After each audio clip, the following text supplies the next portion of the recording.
So how does this affect the design of our code? Well, in practice, when using things like a network X digraph, it is very common for us to have mutable nodes that are hashed on their identity. If it's the case that we decide that we need to have a set or a dictionary or a network X digraph containing sub-objects, and we have decided those objects are mutable, maybe because the parts of that object that are mutable are not the parts that are considered in the hash, or the parts that are considered for equality, or because we do not need intermediated access. Sorry, we do not need non-intermediate access. We're always just going to loop over the structure or use some supplementary structure that intermediates between our lookup and the underlying hash mechanism. Then it is fair for us to take a mutable object and to implement its hash, but we must implement it on identity. Otherwise, if we think about our built-in types, well, generally the rule of thumb, if it's hashable, then it's immutable. If it's immutable, then it's hashable. For the most part, will hold. And it's a good thing for us to keep in the back of our mind when we're just doing very simple scripting, when we're creating sets and dictionaries. Well, wait, why doesn't a list work as the elements of a set? Oh, wait, hold on a second, it's mutable. Okay, therefore it is not hashable. But for the most part, we can see that the relationship between these is much richer than that. Let's talk about the difference between mutable and immutable data. Well, obviously, mutable data is data that can be changed. Immutable data is data that cannot be changed. But there's an important qualification here. Mutable data is data that can be changed in place. Immutable data is data that cannot be changed in place. And so here I have an example where I'm changing S, a string, and I'm changing X's, a list. But note, the change that I perform to S requires a name rebinding, whereas the change that I perform to X's does not. And if I look at the ID of X's before and after this change occurs, what I will see is I'll see that ID does not change. It is the same object before and after. But if I try to do the same thing on S, I'll see that what I've done here is I've allocated a brand new string. I've allocated a copy of the string subject to this manipulation. Fundamentally, immutable means I cannot change the object in place, which means if there's another reference to this object, that reference to this object will not see any mutations unless I perform a name rebinding. Here I have S1 and S0. I have X's 1 and X's 0. And when I perform these mutations, you'll see that the copy of these, or the reference, S1, never changes, whereas the reference, in the case of the mutable object, does change. And so what that means is, if I have some data, and I want to capture a reference to that data and put it into some other part of my program, for example, inside a class as some kind of instance state, or inside a thread, or inside another unit of my program, like maybe a async IO task, whatever the case may be, if the data is immutable, if I make a change in one point in my code, I am guaranteed it will not change the other point in my code. But if the data is mutable, it's possible that a change in one point in my code would be visible in the other point of my code. This can lead to some confusing behavior. Note, however, that the real world is fundamentally mutable, and as a consequence, our code will inevitably at some point be mutable. So we can't eliminate mutability entirely. We can merely control mutability. Also note that when we talk about mutability and immutability in Python, well, largely we're talking about the behavior that we see, not necessarily the mechanism. Because this tuple is immutable, and this is being asserted by what looks like the CPython interpreter layer, whereas this class here is immutable, and it's clearly being manipulated or being implemented by this property mechanism. And it's not really strictly immutable because I can still modify it by going into the underscore, but litigating that is not very interesting because we know that we can mutate tuples. We're not supposed to. It's a very dangerous thing for us to do, but we know through some different tricks like finding the ID and creating a numpy ID array and using numpy.lib.stridetricks.asstrided, we can manipulate a tuple. It doesn't really matter. Typically, when we're talking about mutability and immutability, we're talking about behaviorally. Is it something that we expect somebody will change, and we've made it easy for somebody to change, and we made it easy for somebody to identify when they are making a change to it or when they're making a change that's going to fail? This is what we mean when we talk about mutability and immutability and the guarantees that we can get from using immutable data.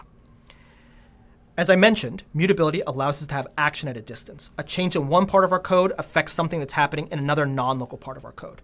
And the danger of that is when we're looking at one part of our code, we may not realize something else might change something, and we might get very confused. The only way for us to reason about this code is to have global information, which may require that we read and understand every single line of code of a fairly large system, up to and including any third-party dependencies it has. For example, in this case, this class here has a reference to the .values, and it manipulates those values, which it's going to do in a separate thread. So here in this block of code, even though there is no visible thing that is changing .values, I will see as I loop over this values, they're actually changing as I go. And I could get very confused if I was not aware that there was a mutable reference here that was changing this. If this code did a copy, then these would be unlinked, and this code would look and behave exactly as I see. I'm just printing out values 3 times in a loop. I'm not making any visible changes to it. There are no visible changes.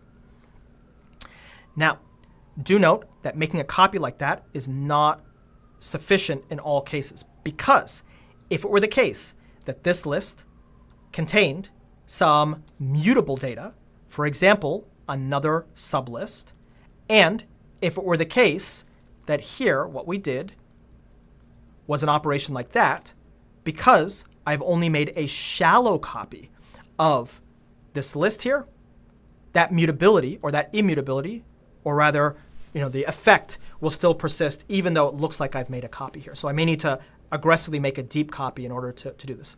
Now, when we talk about the difference between a deep copy and a shallow copy, we can also make a distinction between a shallowly immutable structure and a deeply immutable structure. Where a shallowly immutable structure is one which is immutable only at its most superficial level, and a deeply immutable structure is immutable all the way down to the elemental data. For example, this tuple is definitely immutable. I can't swap out the fields for something else. That's an error. But it's only shallowly immutable because it contains a list that itself is mutable, and I can go and mutate that list, and there's no problem with mutating that list. Probably what we might want to do in order to eliminate some of the spooky action at our distance is design our code around things like collections.nameTuples, dataclass.dataclass, or other immutable mechanisms. And this allows us to prevent manipulations of the data to have consequences that are no longer local to the code. But if we do that, we have to be very careful to make sure that these structures are not just shallowly immutable, because if somebody makes a manipulation a little bit too deep, this is a possible source of bugs, and then we actually have data that's mutable that's shared among different parts of our code. Even though in some examples we'll use threading as some other action that's happening in code, note that this is not a threading specific problem. This is not even a concurrency specific problem. It's not a problem related to threading, concurrency, async IO, or any of that stuff. It's definitely the case that you could have some code that creates an object, and you don't do anything with that object. You mutate something, and then you come back to that object, and that object sees a change that it doesn't expect, or vice versa. You create some data, you create an object, you do something with the object, then you come back to the data, and you see something that you don't expect. And so this is really about different parts of our code, whether they are different threads, different async IO tasks, or even an object here in one namespace and an object here in another namespace, which show some tied behavior, making it difficult for you to reason about what's happening in your code. If we choose to design around collections.nameTuple or dataclass.dataclass, well, the real world is mutable, and we actually do want to change our data here and there. And so what we might need to do is use things like _replace on a collections.nameTuple or replace from the dataclasses module to create a copy of this data, replacing the field that has changed. And here you can see object 0 and object 1 are references to the same underlying object. Object 2 is object 0, replacing the value field. Same thing for our name tuple. And you can see object 0 and object 1 were linked. They are immutable, so they don't change. But object 2 is now representing what happens when we perform that change of multiplying the value field by 10. One interesting consequence of this is what we might call the value disintermediation approach in modern Python object orientation. Specifically, what we might have is lots of immutable data structures using things like data classes in our code. They may be deeply immutable. We may use things like dataclasses.replace to make copies of these. We may even have some tricks to make parsimonious copies of this data. And we might say, you know what? I'm only going to copy the things that changed. I'm going to take a reference to the things that didn't change. I'm going to try and shrink the changes as small as possible using tricks like a chain map or some other copy on write type mechanism. And as a consequence, what I will do is I'll end up with this large object graph where different versions of the object are linked together. As long as a previous version still exists, there's a linkage to it. The garbage collector keeps it alive. When those versions are no longer needed, the garbage collector removes this. And we have this nested graph of objects linked to each other that are sharing the same underlying data, where all we're doing is copying the references. And if the underlying data is relatively large, like say a dictionary with a bunch of entries, well, if we're only sharing the things that we changed, then we're really minimally allocating memory. We're unlikely to run out of memory that quickly. Whereas if we were to copy the entire structure, then we can imagine that we'd run out of memory fairly quickly. And so here you can see, at the loss of some functionality like the ability to delete elements, this chain map approach, where every time we perform manipulation, we replace it with a chain map that wraps the previous chain map, allows us to add layer after layer after layer, and add those additional layers to make those changes. But all the previous layers are just references to the previous layers of the previous object, so we're not making copies of those, so we're not reallocating the same memory. It is important, however, that if we do this, we make sure that we never directly manipulate those chain maps, because then a change at one layer will cascade through all the layers and it'll be visible, and that will be something, again, very difficult for us to debug if we're not anticipating it. Do note that while we can try and design around immutable data in our Python programs, the real world is fundamentally mutable, and Python is fundamentally an imperative programming language. There are certain things in Python, like generators and generator coroutines, that are mutable, and we can't get around that. And so, if we happen to have a generator coroutine, like this variation on itertools.count that allows us to reset the count, well, every time we observe this using .send or next, we're going to mutate it. There's no way for us to observe a generator to get a value out of that generator without fundamentally mutating that. In fact, this is the case even for an arbitrary iterator, although with an arbitrary iterator, maybe we can use something like a itertools.t to make a transparent buffered copy. With a generator with some arbitrary ad hoc functionality inside, the itertools.t is not guaranteed to be meaningful. It's not guaranteed to work. And thus, anytime anybody looks at this instance of this resettable count, we're going to mutate this, which means if we share this thing across multiple different objects in our program, well, anytime somebody looks at it, it's going to be mutated, which means if I create a thread that looks at this thing, what I'll see is the creation of this thread, well, it's going to cause me to skip a step here. If this thread sends in a value, I may see a reset where I previously didn't see a reset, and I may see, again, some action at a distance. However, we may argue that this is not as bad as passing around mutable elemental data. And the reason for that is, if we pass around mutable built-in types like lists, I shouldn't say elemental data, mutable collection types, mutable built-in collection types like lists, what will happen is we'll mutate it in one part of our program, we'll see the mutation in another part of our program and get confused, and we'll struggle to figure out, okay, where did this change to cause this? Because, unfortunately, in Python, we can't put read watches, so we can't say, okay, anytime you change this object, signal that it's going to change, and then I can go and find the place in the code to track down, wait, why did this change the way it did? However, with a generator, because the mechanism by which we perform these mutations is by calling .next or send on the underlying generator, and there's some code behind this, nothing really stops us from going into the inspect module and getting the current frame and the outer frames. And here in this code, where this thing is being mutated, looking at our outer frames for our current frame, and eyeballing, oh, this is the line of code where the change occurred. So in this particular case, it should be relatively easy for us to, and you can see there's one small error here, but it should be relatively easy for us to identify the line numbers on which a change was made. You can see that's line number 14. This is the mutating change that's being made, so we can track those down very easily. And so in this case, having a generator coroutine that's mutable, that's shared among different parts of our program, may not actually be as difficult to reason about. Now do note that as a consequence of using threading, this is why we get this error here. We're trying to enter this generator simultaneously from the main thread and from a parallel thread. Probably if we wanted to avoid that, we need some kind of locking, or we might want to use something like async IO. But the point still stands that we can actually at least reason about why something and where something was changed by just putting some kind of breakpoints or putting some kind of debugging on the code that performs that mutating change, that is the bytecode of our generator coroutine. So how can we use this to improve our code? Well, in general, when I write code, I often think, do I want my code to always be rewindable, to always have undo states, for me to always be able to reason about how something transformed from its initial state to its next state?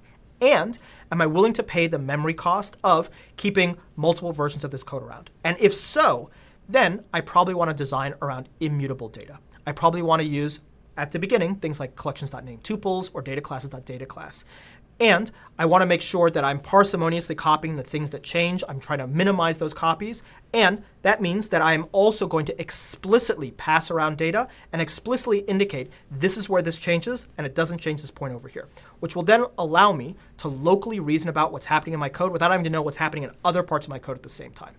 However, do note that if I do not design my code correctly from the beginning, and two parts of code need to be linked in some way where a change here triggers something here, if I did not design that, I may discover that it's very difficult for me to thread through all of the behavior so that I can make those changes, so I can keep those two pieces of code in parallel. And so if I'm going to design for immutability, well, I can see improvements in my code. I can maybe reason about code better. I can be subject to fewer unexplainable bugs, but I need to design very deliberately from the beginning. Taking a program that works on mutable data and changing it to work on immutable data in practice is just about as difficult as taking a program that has no async IO and adding async IO in. With immutable data, you need to cooperate just as you do in async IO. And if the parts of your program are not adequately cooperating, well, you're going to have to figure out how to manually thread things through and fix things up.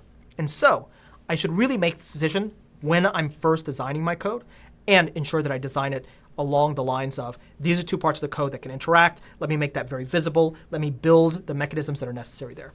Along the way, I may still have some mutable data, such as generator coroutines, but I need to be just a little bit perspicacious around where I use those generator coroutines so that if they're consumed from two different parts of my code, well, maybe it doesn't really make a difference, doesn't matter, it's not really consequential.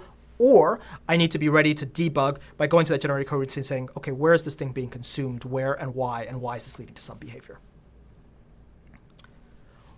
With that said, we have seen 4 basic concepts in Python from the perspective of an expert. We've talked about identity and equality. We've talked about snapshots and live views. We've talked about hashability and immutability. And we've talked about mutability and immutability.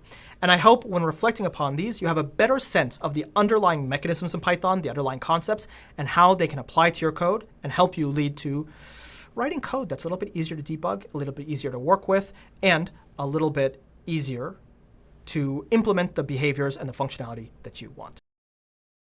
Thanks for watching. If you enjoyed this video, give it a like, hit subscribe, and check out the recommended video on the screen. See you in the next one.